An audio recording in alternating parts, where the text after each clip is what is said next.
ఒక్కసారి ప్రతి ఒక్కరూ ఇక్కడున్న ఫోటో చూడండి. అంబటి రాంబాబు ఇంటి పైన గత 2 రోజుల క్రితం దాడి జరిగింది కదా! నేను ఈ దాడి గురించి ఒక 2 మాటలు మాట్లాడాలనుకుంటున్నాను. కేవలం కార్యకర్తలకు చెప్తున్నాను. అది ఏ పార్టీ కార్యకర్తకైనా ఒకటే మాట చెప్తాను. అది వైసీపీ కార్యకర్త, లేకపోతే టీడీపీ కార్యకర్త, లేకపోతే జనసేన కార్యకర్త, లేకపోతే బీజేపీ కార్యకర్త, ఎవరైనా కానీ అందరికి ఒకటే మాట చెప్తాను. ఈరోజు మీ పార్టీ అధికారంలో ఉందని చెప్పని, మీ ఎమ్మెల్యే బలం చూసుకొని, మీ ఎమ్మెల్యే సపోర్ట్ చూసుకొని అంబటి రాంబాబు ఇంటిపైన దాడి చేశారు. బాగానే ఉంది. మీరు దాడి చేశారు, ఇల్లు ధ్వంసం చేశారు, కార్లు పగలగొట్టారు, అక్కడున్న పూల కుండీలు పగలగొట్టారు, అన్నీ ధ్వంసం చేశారు. బాగానే ఉంది. ఇప్పుడు మీరు ధ్వంసం చేసినట్టు అన్నీ మళ్ళీ అతను తిరిగి తెచ్చుకుంటూ కార్ల పైన ఇన్సూరెన్స్ ఉండొచ్చు, ఇంటిపైన ఇన్సూరెన్స్ ఉండొచ్చు, టోటల్గా కొంత ఎంతో అతను మళ్ళీ వెనక్కి తెచ్చుకోండి. ఎందుకంటే డబ్బు ఉంది. ఎటువంటి ఇన్సూరెన్స్ లేకపోయినా కూడా అతని దగ్గర డబ్బు ఉంది కాబట్టి కొన్ని గంటల్లోనే ఆ ఇల్లుని రెడీ చేసుకోగలుగుతాడు. పగలగొట్టిన కార్ని మళ్ళీ రిపేర్ చేయించుకోగలిసి, లేకపోతే కొత్త కార్ తెచ్చుకోగలుగుతాడు. రేపు పొరపాటున 2029లో అధికారం మారితే ఏంటి పరిస్థితి?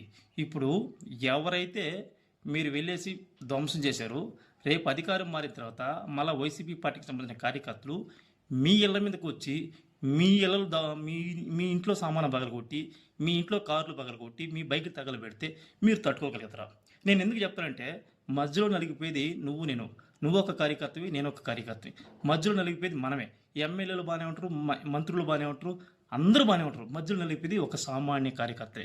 నేను నీకు అర్థమయ్యేదానికి చెప్తున్నా. పొరపాటున అధికారం మారుతుంది. రేపు ఈరోజు నువ్వు చేసిన ఘోరాలన్నీ రేపు వాళ్ళ మనసులో పెట్టుకొని మీ ఇళ్ళ మీదకి వచ్చి దాడి చేస్తే మీరు తట్టుకోగలుగుతారా? ఎందుకు చెప్తానంటే, కేవలం ఒక సామాన్యుడు మాత్రం అనొచ్చు. ఎమ్మెల్యే బాగుంటాడు, మంత్రి బాగుంటాడు, మధ్య నలిపేది. ఇప్పుడు నీ ఇంటి మీదకి వస్తారు, నీ ఇల్లుని ధ్వంసం చేస్తారు, నీకుండే కారును బైకులు పగలు కూడా తగలబెడతారు, నీ ఫ్యామిలీని ఇబ్బంది పెడతారు, కేసుల్లో ఇరికిస్తారు. నువ్వు తట్టుకోగలుగుతావా? నీ ఎమ్మెల్యే నిన్ను సేవ్ చేస్తాడా?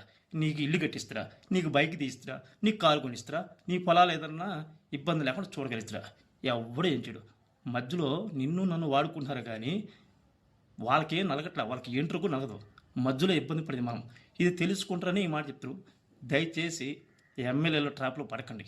అది వైసీపీ వాడైనా కావచ్చు, టీడీపీ వాడైనా కావచ్చు, జనసేన వాడు కావచ్చు. ఎమ్మెల్యే ట్రాప్లో పడకండి. ఎందుకు చెప్తానంటే, మధ్యలో నలిగిపోయేది కార్యకర్తే.